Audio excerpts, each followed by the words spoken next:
Alright, so let's get into the patch notes. So starting off, we have the scheduled downtime, which is August 20th at 2 a.m. Pacific Standard. It's supposed to last 4 hours. We know AGS's history. Can we trust this? No. Am I hopeful? Yes. So the first patch note is the new class, the female Valkyrie. The light I shine upon the battlefield shall never fade. I prefer this art over the art they're using up here. This art looks a lot better. Valkyrie Advanced class can be played as either a support type class that heals allies and leaves the battlefield with power of light, or a damage dealing DPS class summoning holy swords to turn the tides of battle. So, like, some Diablo shit. I'm hyped. Valkyrie can fill her piety meter during combat and unleash light energy. When she uses a light unleashing skill, nearby party members receive enhanced combat abilities. Additionally, she gains Conviction of Liberation, which allows her to use Light of Conviction skills to heal nearby allies. Interesting. Players ready to master Valkyrie can take on a Class Awakening quest guide. There will also be 10 new achievements, a new title, a new trophy, and a training room guide. Interesting. So overall, we know what we're getting with the female paladin. We've seen gameplay. Pretty straightforward. Moving on to the trust point system. The trust point system allows players to earn trust through gold-consuming growth activities, and the amount of trust held affects transaction fees and whether trades with other players are allowed. Put it simply, if you're in North America, this is Lost Ark tariffs on the market. So trust decreases when trading gold via mail or personal trades with other expedition teams. If users' trust is insufficient, users may be restricted from trading gold with other expeditions via mail or personal trades. The goal of this system is to combat RMT while ensuring average player behavior is not heavily impacted. Yeah, this is really just tariffs to cut down on RMT. Trust is applied on an account-wide basis. The deduction details. So here's the taxes. The original 5% fee is applied as same as before, regardless of the trust system. So mail, gold attached mail. Trust decreases based on the amount of gold sent if trust is insufficient. An additional fee equal to 25% of the missing trust will be charged. Let's be real. Who actually trades other than rats who are buying buses? Or RMTers? If you are neither of those, I wouldn't worry overall with this system. Example, with 1,000 trust when sending 5,000 gold, 4,000 gold without trust will have an additional 1,000 gold fee, 25% of 4,000. If you don't have enough gold to pay this fee, you cannot send the mail. If gold attached mail is returned or retrieved, the previously deducted trust is restored. Payment request. Trust decreases based on the amount of gold requested. If you don't have enough gold to pay this fee, you cannot retrieve the attached item or send payment. Personal gold transfer. Trust decreases based on the amount of gold sent to others. If you don't have enough gold to pay this fee, you cannot proceed with a personal transfer. Trust increases when you consume normal or bound gold via the following. Anything in the game. So, using 1 normal gold that you would earn in regular raids or the regular auction house, you gain 1 trust per 1 gold. Roster bound and character gold and character bound, so anything from solo raids or hell, is 0.1.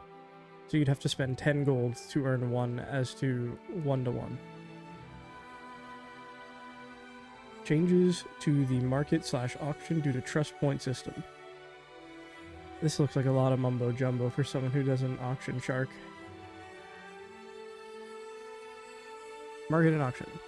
When listing certain items in the market and auction house, an upper price limit for market/auction is now applied to prevent excessive overpricing beyond standard trade ranges. If the listed price exceeds the upper limit, it will be automatically adjusted at the input stage. So this is to combat RMT still, which is it's about time, but it's very good that they're doing this. Once an item has a bid at the upper price limit, no further bids can be placed. The price cap may vary even on the same item, depending on its sub-options and trading value, and it is flexibly adjusted to avoid interfering with normal trades.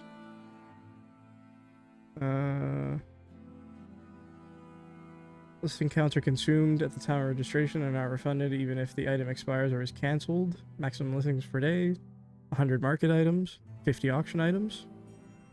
It resets daily reset time, so 3 a.m. Pacific Standard. Content loot auctions.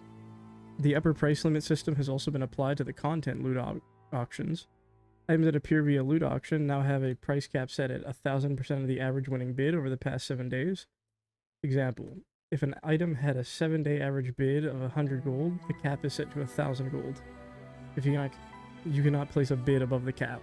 If another player has already placed a bid at the cap, no further bids are allowed. So essentially for the cheaper items, it is the Wild West quick draw. For unsold items, the cap is based on 50 gold as the reference. Honor rewards from endgame content are excluded from the price cap.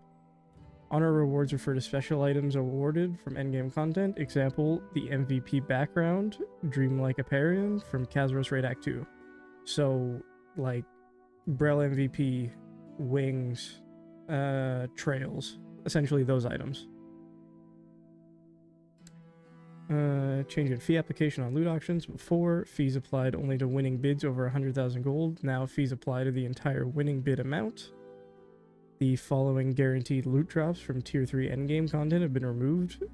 So they've removed Kaingal, Ivory Tower guaranteed loot, and Vault into Thamine guaranteed loot. But mounts from Thamine may still appear. Kazros Raid Act 1. Due to these removals, the weekly purchase limit for certain exchangeable items in the singles mode exchange shop, so the solo shop, have been increased. So elixirs, you now get 2 more compared to before. It goes from 3 to 5. And the Transcendence Flames, you now get 20, or you get 10 more. It's going from 20 to 30. The mail system is now getting overhauled. It now supports cross-server gold transfers. Other server gold option. You cannot use this menu to send gold to characters on the same server. Gold must be entered to send the mail. Items other than gold cannot be attached. Sending other server gold mail uses the same trust point system as regular gold mail. Trust is reduced based on the amount of gold sent. If trust is insufficient, an additional fee of 25%. So the gold tariffs.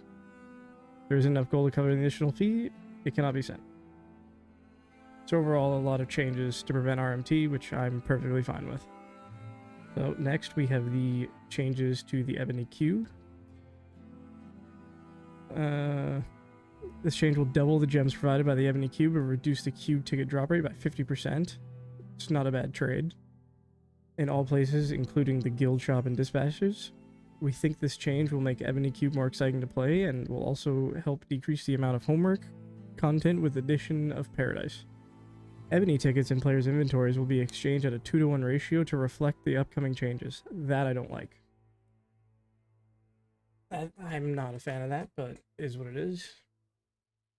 Players with cube tickets in their inventories will have the tickets automatically converted during the maintenance. Odd number of tickets will be rounded up. That's... at least they're being fair.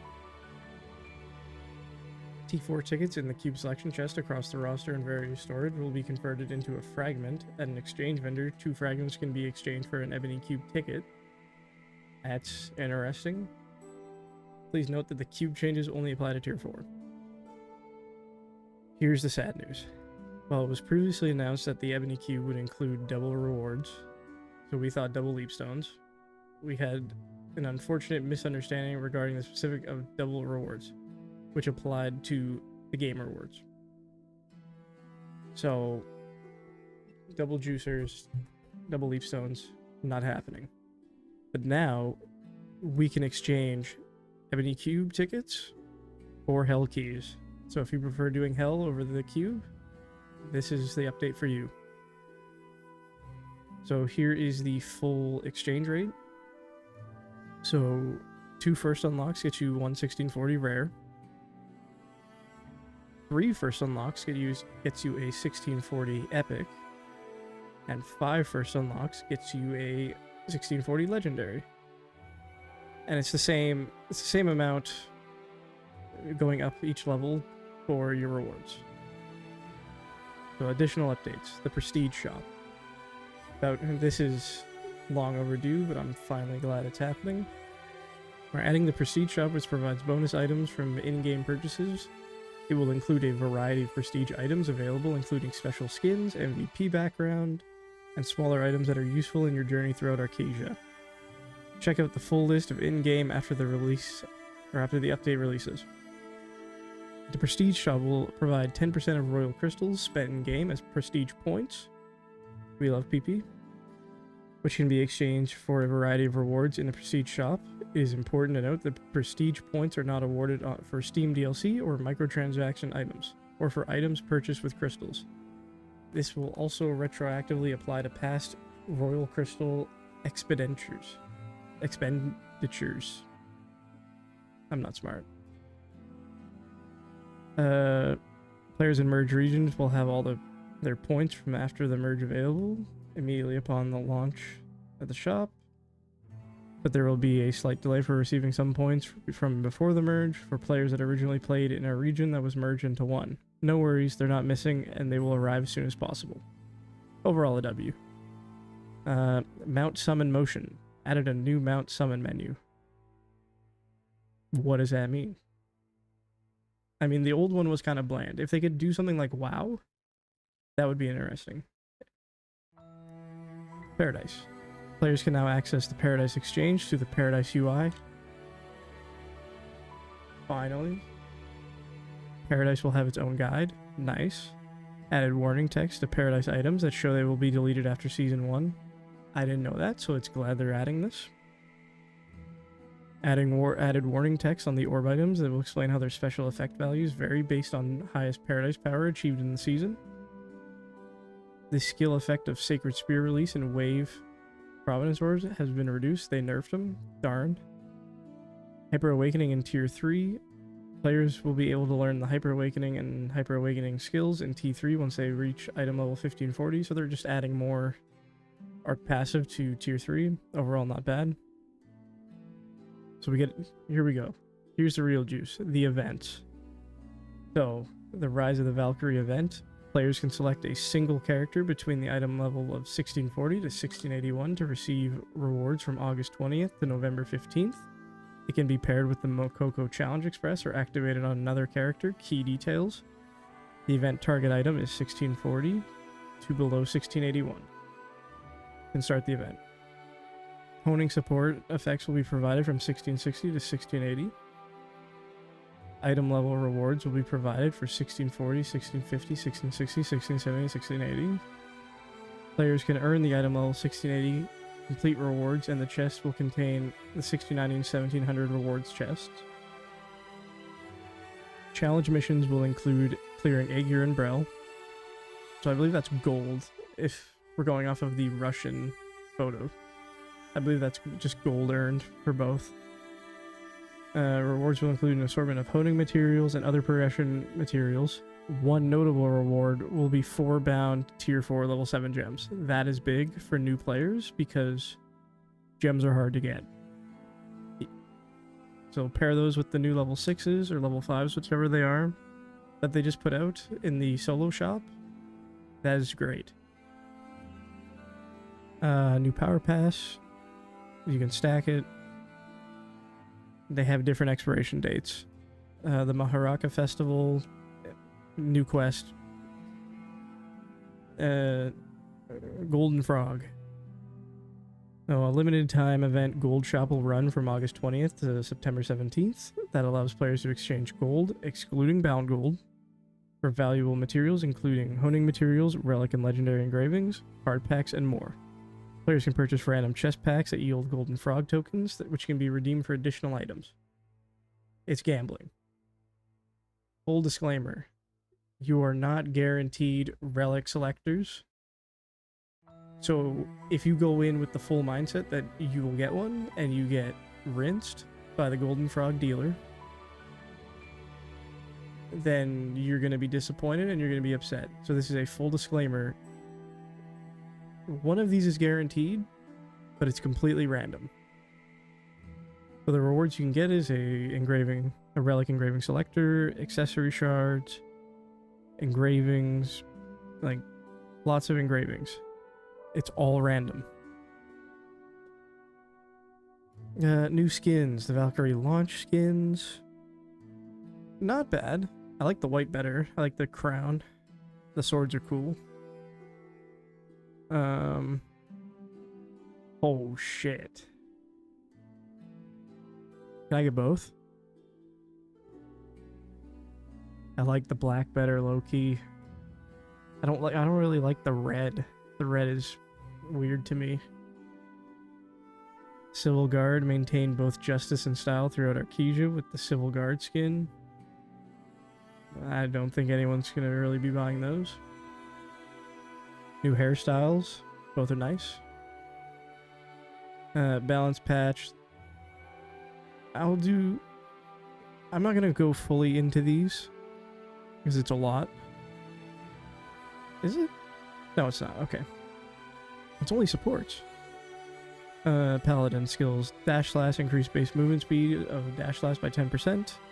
We have an arc passive change. The Bard, Soundholic, change staggers falls before low, now mid. More stagger for the Bards. We love that. Major chord can now be used during perfect block. Minor chord can now be used during perfect block. Bards are getting a lot of support here. Another arc passive change. Increase the delay on stroke hopper for the first and second jump, so the skill can be cancelled a bit later, and then arc passive changes. And that's everything for the upcoming patch notes and update for the Rise of the Valkyrie. All in all, not a bad patch. I'm looking forward to playing it. And yeah, I'll be live. Sound off in the comments whether you think this is good, bad, if you're excited, not excited, and why. So thank you for watching, and I'll leave the patch notes in the description. Adios.